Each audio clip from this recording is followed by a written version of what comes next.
Welcome again student. আর good morning বা good afternoon, যে যখন ভিডিওটা দেখছো, সকালে হলে গুড মর্নিং, বিকেলে হলে গুড আফটারনুন, কিন্তু সবাই ভিডিওটা দেখো।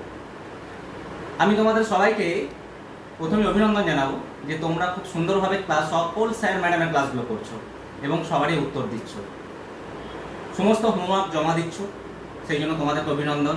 সমস্ত স্যার ম্যাডামকে ধন্যবাদ।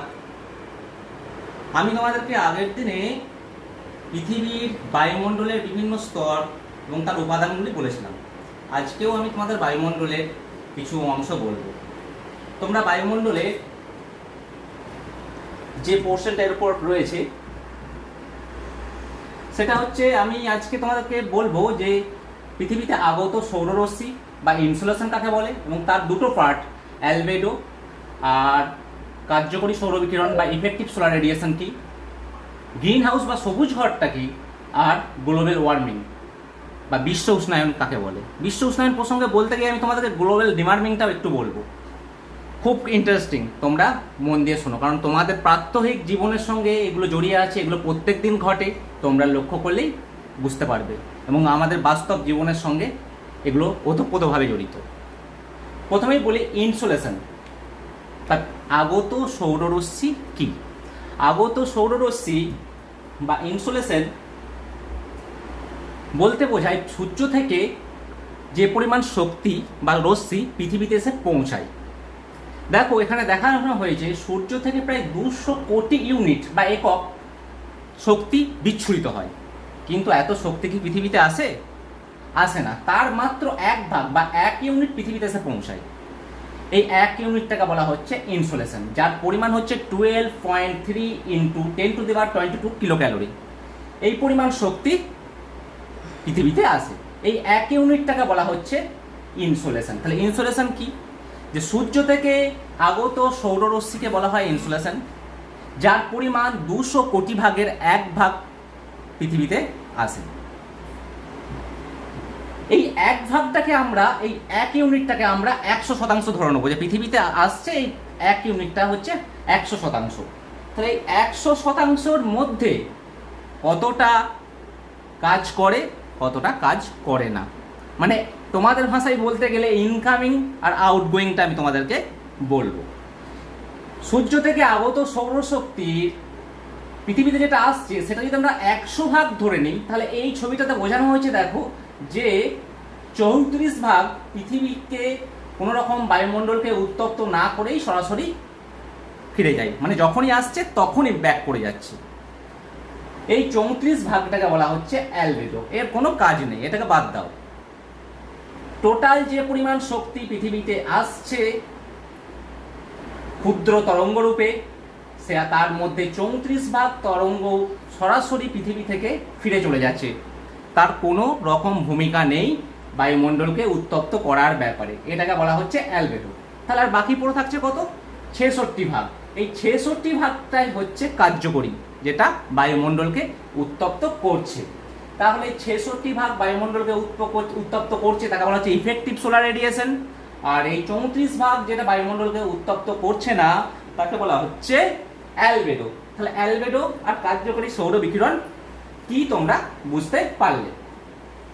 এরপরেতে আমি তোমাদের আরো বিস্তারিতভাবে বলবো যে এই যে 34 ভাগ অ্যালবেডো, এই 34 ভাগ কি কিভাবে ফিরে যায়, আর এই 66 ভাগ কি কিভাবে বায়ুমণ্ডলকে উত্তপ্ত করে। এই যে 100 ভাগের মধ্যে 34 ভাগ যে ফিরে যাচ্ছে, তার মধ্যে 2% সরাসরি ভূপৃষ্ঠ থেকে প্রতিফলিত হয়ে ফিরে চলে যায়। বাকি 25 ভাগ যায় মেঘপুঞ্জ থেকে প্রতিফলিত হয়ে, বাকি 7% যায় মহাকাশ থেকে বিচ্ছুরিত প্রতিফলনের মাধ্যমে। তার টোটাল হচ্ছে 34%। এটা হচ্ছে অ্যালবেডো। তাহলে অ্যালবেডোর মধ্যে কি হচ্ছে? 2% সরাসরি ভূপৃষ্ঠ থেকে প্রতিফলিত হচ্ছে, 25% মেঘপুঞ্জ থেকে, আর 7%, এখানে 8% যদিও করা আছে, কোনো বইয়েতে 33 ভাগও করা আছে ওই জন্য। তাই এই 8% আর 7% কোথাও দেখানো হয় আর কোথাও 8% দেখানো হয়। আর কোনো বইয়ে টোটাল অ্যালবেডোকে 34% দেখানো হয় আর কোনো বইয়েতে 33% দেখানো হয়। কোনোটাই ভুল না, 33 বা 34 তোমাদের বইয়ে যেটা যেরকম আছে, যার বইয়েতে তোমরা সেরকমভাবেই পড়বে। এরপরে আসছি আমি যে কার্যকরী সৌর বিকিরণ বা ইফেক্টিভ সোলার রেডিয়েশন ব্যাপারটা কি। এই যে 34 ভাগ ফিরে গেল, বাকি 66 ভাগ বায়ুমণ্ডলকে উত্তপ্ত করছে। তার মধ্যে সরাসরি অ্যাবজর্ব বা গ্রহণ করছে ভূপৃষ্ঠ 45%, বাকি 19% বিভিন্ন ধরনের যে ক্লাউড রয়েছে, ডাস্ট রয়েছে, মানে বিভিন্ন মেঘ, বিভিন্ন ধূলিকণা তারা গ্রহণ করে রেখে দিচ্ছে। আর বাকি 3% হচ্ছে ওজোন হিট দ্বারা বা ওজোন স্তর দ্বারা অ্যাবজর্ব হচ্ছে। এই যে টোটাল 66% এটাই হচ্ছে বায়ুমণ্ডলকে উত্তপ্ত করতে সক্ষম হচ্ছে। এটা ক্ষুদ্র তরঙ্গ রূপে আসছে, কিন্তু রাত্রের বেলায় এই 66% আবার কিন্তু ফিরে চলে যাচ্ছে মহাকাশে। না হলে কি হতো, যদি প্রত্যেক দিন 66% করে উত্তপ্ত বায়ুমণ্ডলকে করতো, তাহলে কি আজকে পৃথিবীর তাপমাত্রা এরকম থাকতো না। পৃথিবী অনেক উত্তপ্ত হয়ে পড়তো, কোনো প্রাণীকুল বা মানুষকুল পৃথিবীতে তাহলে থাকতে পারতো না। তাই দিনের বেলায় যে 66% বায়ুমণ্ডলকে উত্তপ্ত করছে, তার বেশিরভাগটাই বায়ুমণ্ডল থেকে রাত্রের বেলাতে প্রতিফলিত হয়ে ফিরে চলে যাচ্ছে। তোমরা ওই জন্য দেখে থাকবে, মা বাবা ঠাকুমারা বলে যে বিকেলের দিকে মেঘ করলে সন্ধ্যেবেলায় কি গুমট হয়েছে রে, মেঘ করেছে তাই। কারণ কি, যদি মেঘাচ্ছন্ন থাকে, রাত্রের আকাশ ক্লিয়ার না থাকে, তাহলে যে প্রতিফলিত হয় যে অংশটা রাত্রের দিকে 66 ভাগের অংশটা, সেটা বাধাপ্রাপ্ত হয়। মানে মেঘ থাকার জন্য বায়ুমণ্ডল থেকে বের হতে পারে না। তাই একটা গুমট গরম আমরা গ্রীষ্মকালে বিকেলের দিকে মেঘ করলে অনুভব করি। বোঝা গেল? আশা করছি বুঝতে পেরেছ। এরপরে আসছি, এই 66 ভাগটা যে পৃথিবী থেকে প্রত্যেকদিন ফিরে যাচ্ছে এমন নয়, তাহলে তো কোনো সমস্যাই থাকতো না। আমরা এই 66 ভাগকে ফিরে যেতে বাধা দিচ্ছি। কিভাবে? এখানে তার একটা জায়গায় দেখানো হয়েছে, ছবির মাধ্যমে দেখো যে কিভাবে রিফ্লেক্ট হচ্ছে ক্লাউড থেকে, তারপরে রিফ্লেক্ট মানে প্রতিফলিত হয়ে ফিরে যাচ্ছে সারফেস থেকে বা ভূপৃষ্ঠ থেকে, আর কিভাবে হচ্ছে আর একটা ছবির মাধ্যমে দেখানো হয়েছে। তোমরা ভিডিওটা বারবার রিভাইন্ড করে দেখে নেবে এই ছবিগুলো। এরপর আসছে, দেখো একটা কাঁচের ঘর করা হয়েছে। কাঁচের ঘর ব্যাপারটা কি? এটাকে বলা হয় গ্রিন হাউস। এই যে 66 ভাগ আমাদের রাত্রের বেলাতে ফিরে যাচ্ছে, এই রকম একটা ব্যাপার হওয়ার জন্য বায়ুমণ্ডলে ফিরে যায় না। তো তোমরা বুঝতে পারছো না এই ব্যাপারটা কি, আমি তোমাদেরকে বিস্তারিতভাবে বলি। শীত প্রধান দেশ যেগুলো হচ্ছে, যেখানকার উষ্ণতা কম থাকে, যেমন ইউরোপ, গ্রিনল্যান্ড, আমেরিকা, উত্তর আমেরিকা, এই সব দেশগুলিতে তাপমাত্রা প্রচণ্ড কম থাকে। আর প্রত্যেকটা উদ্ভিদের বা গাছপালার বা সবজি যে চাষ করি আমরা, সেগুলো তো উদ্ভিদ, বা আমরা যেসব জিনিস আমরা খাই, যেমন হচ্ছে ধান, চাল, গম ইত্যাদি, এগুলোর একটা নির্দিষ্ট তাপমাত্রা প্রয়োজন হয় এদের স্বাভাবিকভাবে বেড়ে ওঠার জন্য। এরা স্বাভাবিকভাবে বেড়ে না উঠলে আমরা আমাদের খাদ্য পাবো না। তাই প্রত্যেকটা উদ্ভিদের একটা উষ্ণতা প্রয়োজন হয় যার মধ্যে ওরা বেড়ে ওঠে, সেইটাকে বলা হয় তাদের কাম্য উষ্ণতা বা অপটিমাম টেম্পারেচার। শীত প্রধান দেশে সেই অপটিমাম টেম্পারেচার বা কাম্য উষ্ণতা থাকে না। কাম্য উষ্ণতাটা বেশিরভাগ উদ্ভিদের ক্ষেত্রে 4 ডিগ্রি থেকে 40 ডিগ্রির মধ্যে হয়ে থাকে। মানে 4 ডিগ্রি উষ্ণতা খুব কম করে প্রয়োজন, আর 40 ডিগ্রি উষ্ণতা খুব বেশি করে প্রয়োজন। এর বেশি হলেও অসুবিধা, এর কম হলেও অসুবিধা। শীত প্রধান দেশে বেশিরভাগ জায়গাতে যেখানে 4 ডিগ্রির উষ্ণতা কম থাকে সারা বছর ধরে, সেখানে কি হয়, এরকম একটা কাঁচের ঘরের সাহায্য নেওয়া হয় এবং তার ভিতরেতে বিভিন্ন সবজি বা বিভিন্ন গাছপালা লাগানো হয়। কেন? কারণ সূর্যরশ্মি ক্ষুদ্র তরঙ্গরূপে এই কাঁচের মধ্যে দিয়ে প্রবেশ করতে পারে, কিন্তু দীর্ঘ তরঙ্গরূপে যখন প্রতিফলিত হয়ে ফিরে যায়, তখন কাঁচগুলি বাধা দেয় তাকে ফিরে যেতে। তার ফলে কি হয়, কাঁচের ঘরের মধ্যে উষ্ণতা বাড়তে থাকে। এই উষ্ণতা বাড়ে বলেই তখন উদ্ভিদগুলো তাদের কাম্য উষ্ণতায় পৌঁছাতে পারে। কাম্য উষ্ণতা বলতে যেটা তাদের প্রয়োজন, যেমন তোমরা আমাদের স্কুলে আসছো, আমাদেরকে রেজাল্ট দিয়েছো, তোমাদের কাম্য রেজাল্ট কি? যে তোমাদের 5 নাম্বার থেকে 100 নাম্বার পাওয়া পর্যন্ত, এটা তোমাদের কাম্য। সেরকম উদ্ভিদেরও 4 ডিগ্রি থেকে 40 ডিগ্রি, কোনো কোনো উদ্ভিদের ক্ষেত্রে 4 ডিগ্রি প্রয়োজন, কোনো কোনো উদ্ভিদের ক্ষেত্রে 35 ডিগ্রি প্রয়োজন, কোনো কোনো উদ্ভিদের ক্ষেত্রে 40 ডিগ্রি প্রয়োজন। কিন্তু 4 ডিগ্রির কম হলে বেশিরভাগ উদ্ভিদই বাঁচতে পারে না। যেমন তোমরা 20-র নিচে পেলে তোমরা সবাই ফেল করবে, সেই রকম এরা সেইটাকে বলা হচ্ছে কাম্য উষ্ণতা। এবারে আমি বলি এর সঙ্গে বায়ুমণ্ডলের কি সম্পর্ক। পৃথিবীর বায়ুমণ্ডলকে এরকম কাঁচের ঘরের মতো ঘিরে রয়েছে, পৃথিবীকে ঘিরে রয়েছে, বায়ুমণ্ডলকে বলছি, পৃথিবীকে ঘিরে রয়েছে এরকম কাঁচের ঘরের মতো, সেটা হচ্ছে বায়ুমণ্ডল। বায়ুমণ্ডল এইভাবে ঘিরে আছে পৃথিবীকে কাঁচের ঘরের মধ্যে। এর মাধ্যমে ক্ষুদ্র তরঙ্গরূপে সূর্যরশ্মি প্রবেশ করে আর দীর্ঘ তরঙ্গরূপে রাত্রেবেলায় ফিরে যায়। এবারে যদি এরকম কাঁচের ঘর যদি ফিরে যেতে বাধা দেয়, তাহলে পৃথিবীর বায়ুমণ্ডলের উষ্ণতা বাড়তে থাকবে। আমরা সেই বাধার জন্য দায়ী। আমরা প্রত্যেকদিন সেই রাত্রে 66%কে ফিরে যেতে বাধা দিচ্ছি। কিভাবে বাধা দিচ্ছি?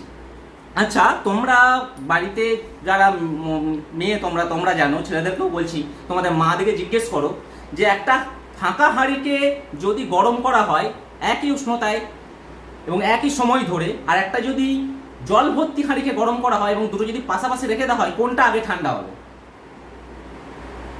উত্তর দেখবে পাবে যে খালি হাঁড়িটা তাড়াতাড়ি ঠান্ডা হয়ে যাবে, আর যেটা জল ভর্তি আছে সেটা ঠান্ডা হতে দেরি হবে। আমরা সেরকম জলের মতো বায়ুমণ্ডলে প্রত্যেক দিন ভরছি বিভিন্ন green house gas. Green house gas বলতে যেগুলো বায়ুমণ্ডলকে উত্তপ্ত করতে সাহায্য করছে, যেমন কার্বন ডাইঅক্সাইড, যেমন মিথেন, যেমন ক্লোরোফ্লোরোকার্বন। এইগুলো আমরা প্রত্যেকদিন বায়ুমণ্ডলে টন টন যোগ করছি, প্রচুর যোগ করছি, যেগুলো কি করে রাত্রেবেলায় যে 66% ফিরে যাচ্ছিল সেইগুলো তাপমাত্রাকে ধরে রাখে এবং সেগুলো যে রাত্রের টাইমের মধ্যে সেগুলো উষ্ণতা ছাড়ে না, তার পরদিন পর্যন্ত রেখে দেয়। যখন আবার নতুন করে সূর্যরশ্মিতে প্রবেশ করে তখন আবার উত্তপ্ত করে। তাহলে প্রত্যেক দিন সামান্য সামান্য পরিমাণ উষ্ণতা তারা ধরে রাখছে। এইভাবে পৃথিবীর গড় তাপমাত্রা প্রতি 50 বছরে 0.5 ডিগ্রি থেকে 1 ডিগ্রি বেড়ে যাচ্ছে। এর ফলে পৃথিবী উষ্ণতা গড় উষ্ণতা বেড়ে যাচ্ছে। এটাকেই বলা হচ্ছে গ্লোবাল ওয়ার্মিং বা পৃথিবীর ভূ উষ্ণায়ন। এর জন্য দায়ী কি? এই গ্রিন হাউসের ফলটা। গ্রিন হাউসের ফল বলতে এই যে আমরা গ্যাসগুলো যোগ করছি বায়ুমণ্ডলে, এই যারা তাপমাত্রা ধরে রাখছে। এরকম এই ছবিটার মাধ্যমে দেখানো হয়েছে, সূর্য থেকে তাপমাত্রা বা রশ্মি ঢুকছে কিন্তু এই উষ্ণতা বেড়ে যেতে পারছে না, আবার ভূপৃষ্ঠে বা বায়ুমণ্ডলের মধ্যেই ঘোরাফেরা করছে। এইভাবে দিনের পর দিন বাড়তে বাড়তে পৃথিবীর তাপমাত্রা বা গড় উষ্ণতা বেড়েই চলেছে, যাকে বলা হচ্ছে গ্লোবাল ওয়ার্মিং। তাহলে গ্লোবাল ওয়ার্মিং কি? গ্লোবাল ওয়ার্মিং হচ্ছে পৃথিবীর উষ্ণতা, গড় উষ্ণতা বেড়ে যাওয়ার ঘটনাটাকে বলা হচ্ছে গ্লোবাল ওয়ার্মিং, যার জন্য দায়ী বিভিন্ন green house gas. Green house gas বলতে সেই ক্ষতিকারক গ্যাসগুলোকে বোঝানো হয় যেগুলো বায়ুমণ্ডলের তাপমাত্রা ধরে থাকতে সক্ষম, আর সেইগুলো আমরা প্রতিনিয়ত বায়ুমণ্ডলে যুক্ত করে চলেছি। যেমন দেখো এখানে একটা পাই চার্টের মাধ্যমে আমি দেখানোর চেষ্টা করেছি যে 76% গ্রিন হাউস গ্যাসের মধ্যে রয়েছে কার্বন ডাইঅক্সাইড, বাকি রয়েছে মিথেন 16%, মিথেন CH4, এগুলো বিভিন্ন জৈব বস্তু পচনের ফলে সৃষ্টি হয়। বাকি নাইট্রাস অক্সাইড রয়েছে 6%, বিভিন্ন আগ্নেয়গিরি থেকে বের হয়। বাকি 2% অন্যান্য গ্যাসগুলো রয়েছে যেমন CFC ইত্যাদি, আরও বিভিন্ন গ্রিন হাউস গ্যাস, SO2। এইগুলো যুক্ত হয়ে বায়ুমণ্ডলকে উত্তপ্ত হতে সাহায্য করছে। তাহলে গ্রিন হাউস গ্যাসের যদি তোমাদের প্রশ্ন আসে, দুটো গ্রিন হাউস গ্যাসের নাম বলো, তোমরা অতি সহজেই বলতে পারবে। আর গ্রিন হাউস কি তোমরা বলতে পারো। আচ্ছা, এই গ্রিন হাউসের যে কনসেপ্টটা, এটা দিয়েছিলেন বিজ্ঞানী জিন ফুরিয়ার, ফরাসি বিজ্ঞানী ফুরিয়ার দিয়েছিলেন, যে পৃথিবীর বায়ুমণ্ডলকে একটা গ্রিন হাউসের সঙ্গে তুলনা করেছিলেন এবং যার ফলে ভূ উষ্ণায়ন হচ্ছে। আমি এখানে একটা ছবির মাধ্যমে দেখিয়েছি, দেখো এই ছবিটা দেখো, যে কি কি হিউম্যান ফ্যাক্টর বা মানুষের কারণ আর কি কি প্রাকৃতিক কারণ বায়ুমণ্ডলকে উত্তপ্ত করছে বা গ্রিন হাউস গ্যাস যোগ করছে। যেমন মানুষ গ্রিন হাউস বা গ্লোবাল ওয়ার্মিং এর জন্য কিভাবে দায়ী। তাহলে গ্লোবাল ওয়ার্মিং এর বা ভূ উষ্ণায়নের কারণ, একটা হচ্ছে প্রাকৃতিক কারণ আর একটা হচ্ছে মনুষ্যজনিত কারণ। মনুষ্যজনিত কারণে রয়েছে ডিফরেস্টেশন, মানে হচ্ছে আমরা বনভূমি শূন্য করছি, বনভূমি শূন্যকরণ।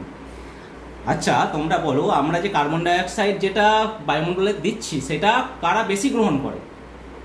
উদ্ভিদ, গাছপালা, সবুজ উদ্ভিদ। আমরা যদি সেই সবুজ উদ্ভিদকেই পৃথিবী থেকে শেষ করে দিই, তাহলে সেই কার্বন ডাইঅক্সাইড শোষণ ক্ষমতাও কমে যাবে, কার্বন ডাইঅক্সাইড বায়ুমণ্ডলে বাড়তে থাকবে। এই যে বনশূন্যকরণ বা ডিফরেস্টেশন এই গ্লোবাল ওয়ার্মিং এর জন্য একটা গুরুত্বপূর্ণ কারণ। শিল্পায়নের ক্ষেত্রে কি করি আমরা? প্রত্যেকদিন বিভিন্ন রকমের আমাদের ভোগ্যপণ্য উৎপাদনের জন্য আমরা বিভিন্ন শিল্প কারখানা স্থাপন করছি। সেই শিল্প কারখানা স্থাপন করে শিল্প কারখানা চালানোর জন্য প্রয়োজন পড়ছে কি? বিভিন্ন ধরনের ফসিল ফিউল, যেমন কয়লা, পেট্রোলিয়াম ইত্যাদি। আর যখন আমরা কোনো প্রোডাকশন করছি, সেই প্রোডাকশনের জন্য আমাদের বিভিন্ন ধরনের গ্যাস বের হচ্ছে এবং আরও অন্যান্য বর্জ্য পদার্থও তৈরি হচ্ছে। তাহলে এই শিল্পায়নও দায়ী হচ্ছে বায়ুমণ্ডলের উত্তপ্ত হওয়ার জন্য। অটোমোবাইল ভেহিকেলস মানে হচ্ছে যানবাহন আমরা প্রত্যেক বছর প্রচুর নতুন যানবাহন আমরা অ্যাড করছি আমাদের পৃথিবীর পোর্টফোলিওতে, পৃথিবীর বিভিন্ন অংশে। যেমন বিভিন্ন ধরনের আমরা নতুন মোটরসাইকেল, নতুন কার, বিভিন্ন ধরনের ট্রাক, এগুলো আমরা আমাদের পরিবহন ব্যবস্থার জন্য আমরা অ্যাড করছি আমাদের পৃথিবীতে, যাতে আমাদের নিজস্ব জীবনযাপন আরও উন্নত হয়। কিন্তু সেগুলো চলে কিসে? সেগুলোও চলে ফসিল ফিউলে। যদিও বর্তমানে বিভিন্ন ইলেকট্রনিক গাড়ি আমাদের বিভিন্ন দেশ ব্যবহার করছে, বিভিন্ন সরকার বিভিন্ন পদক্ষেপ গ্রহণ করছে যাতে আমরা পেট্রোলিয়াম চালিত যানবাহনের উপর নির্ভরশীলতা কমে আমরা যাতে ইলেকট্রিক যানবাহনের উপর নির্ভরশীল হয়ে উঠি। কিন্তু এরাও এই অটোমেটিক ভেহিকেলসও আমাদের প্রচুর পরিমাণে কার্বন ডাইঅক্সাইড বায়ুমণ্ডলে যোগ করে, কার্বন ডাইঅক্সাইড, কার্বন মনোক্সাইড। এরপর আসছে সিএফসি। এই সিএফসি কিছু না হলেও তোমরাও বায়ুমণ্ডলে অ্যাড করো। কিভাবে বলবো? যেমন তোমরা পারফিউম ইউজ করো, তার মধ্যে সিএফসি থাকে। তোমরা ডিটারজেন্ট ব্যবহার করো, তার মধ্যে সিএফসি থাকে। সিএফসি হচ্ছে ক্লোরোফ্লুরোকার্বন।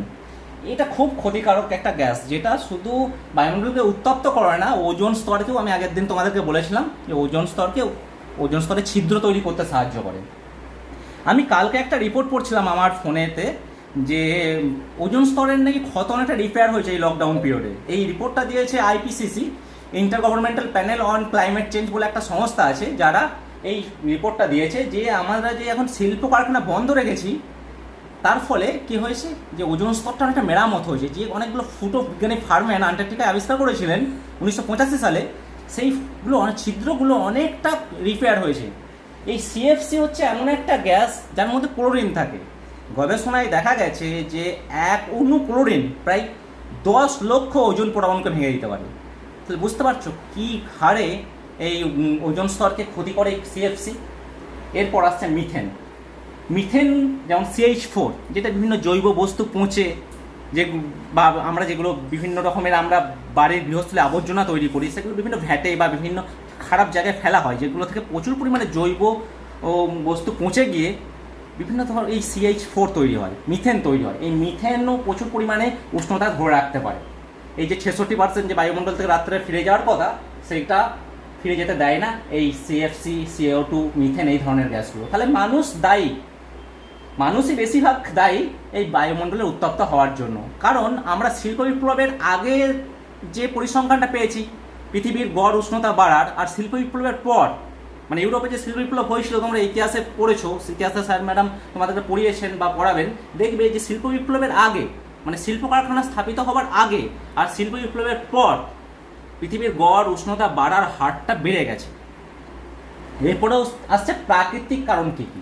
প্রাকৃতিক কারণ হচ্ছে আমরা যে পৃথিবীর সূর্যের যে বিচ্ছুরণ, এটা মাঝে মাঝে চেঞ্জ হয়। যখন সূর্যতে বিভিন্ন রকমের বিস্ফোরণ ঘটে বা সানস্পট তৈরি হয়, তখন সৌর বিকিরণ বেড়ে যায়, তখন তাপমাত্রা বাড়ে। আর ভলকানিক ইরাপশন মানে হচ্ছে অগ্নুৎপাত যখন হয়, তখন বিভিন্ন ধরনের সালফার ডাইঅক্সাইড এবং অন্যান্য গ্যাস বায়ুমণ্ডলে অ্যাড হয়।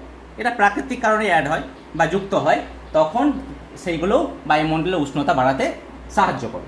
তাহলে তোমরা বুঝতে পেরে গেছো কী কী কারণ পৃথিবীর গড় উষ্ণতা বাড়ার জন্য, কী কী মানুষের দ্বারা হয় আর কী কী প্রাকৃতিক কারণে হয়।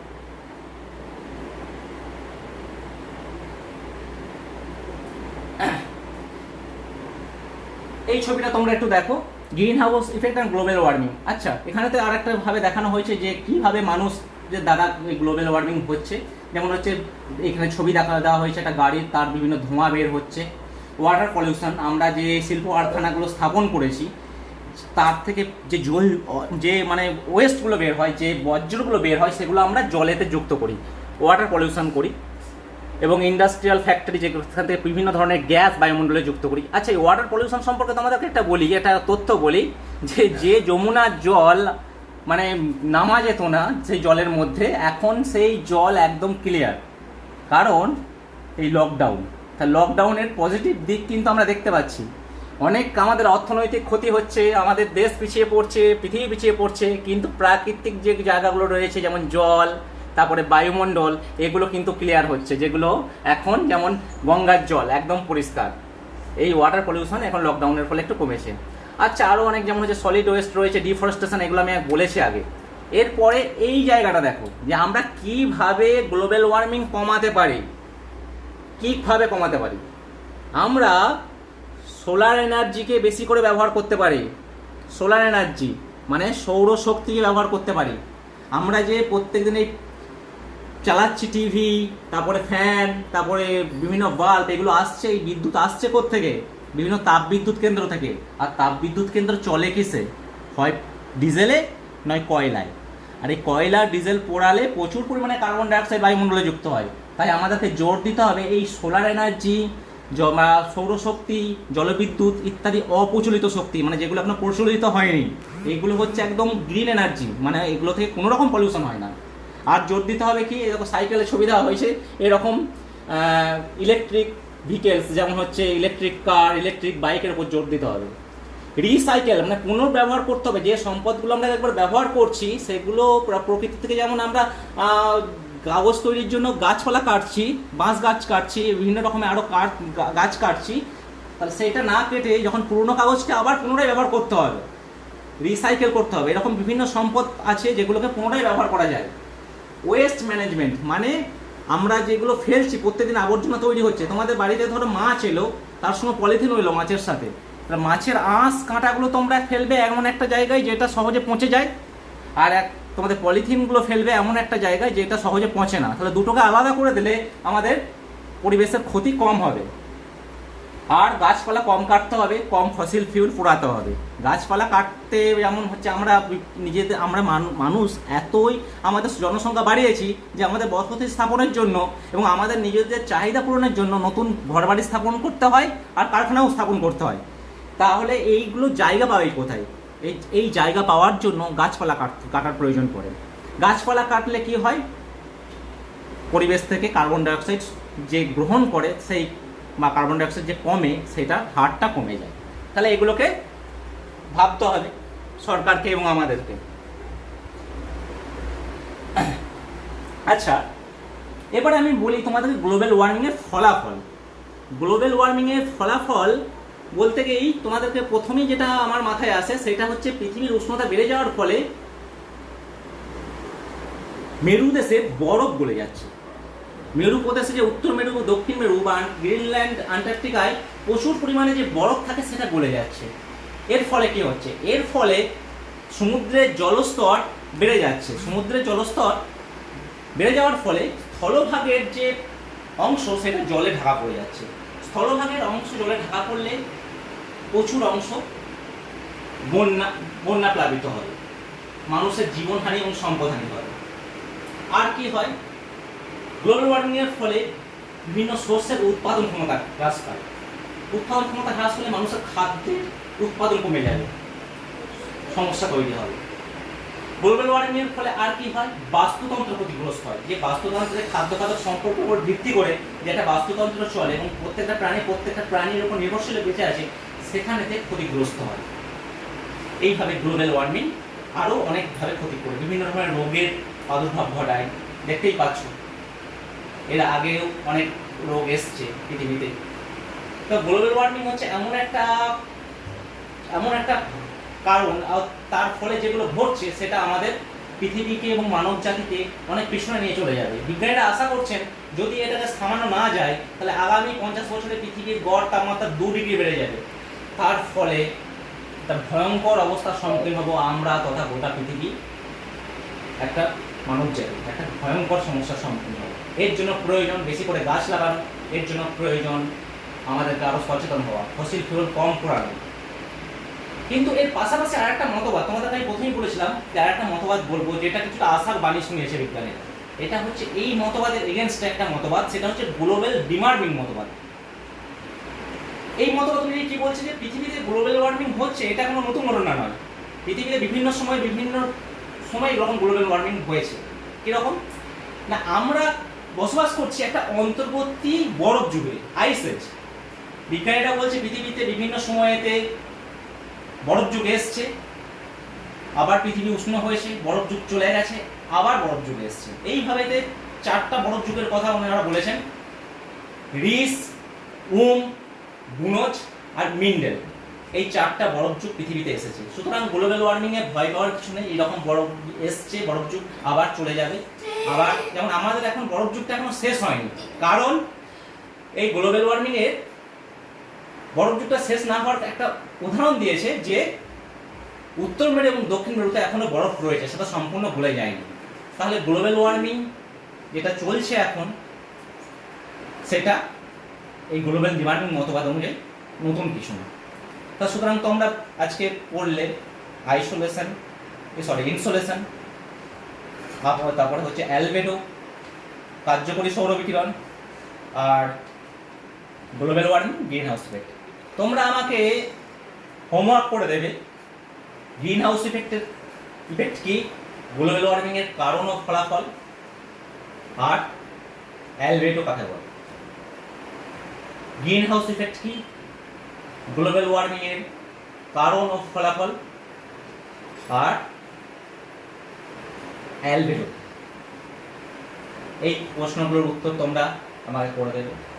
তোমরা বাড়িতে পড়াশোনা করো, বাড়ির মধ্যে থাকো, বাবা মায়ের কথা শোনো, অন্যান্য স্যার ম্যাডামদের পড়াশোনার উত্তর দাও, আমার নোটগুলো কমপ্লিট করে দাও, আমাকে আমার পড়াটাকে তোমরা আপলোড করে দাও, এবং তোমরা ভালোভাবে থাকো। সমস্ত স্যার ম্যাডাম এবং তোমার সবাইকে আমার ধন্যবাদ, আর সমস্ত অভিভাবককে আমার ধন্যবাদ। তারা তাদের ছেলে মেয়েকে এইভাবে সাহায্য করছে আমাদের ক্লাসগুলোকে পরিচালনা করার জন্য। সর্বোপরি মিন্টু বাবুকে ধন্যবাদ, যিনি এই ক্লাসটাকে, এই অনলাইনের মাধ্যমে যে ক্লাসটা হচ্ছে সেটাকে তিনি পুরোটাকে অ্যারেঞ্জ করেছেন। তার জন্য আমার তরফ থেকে সবাইকে ধন্যবাদ।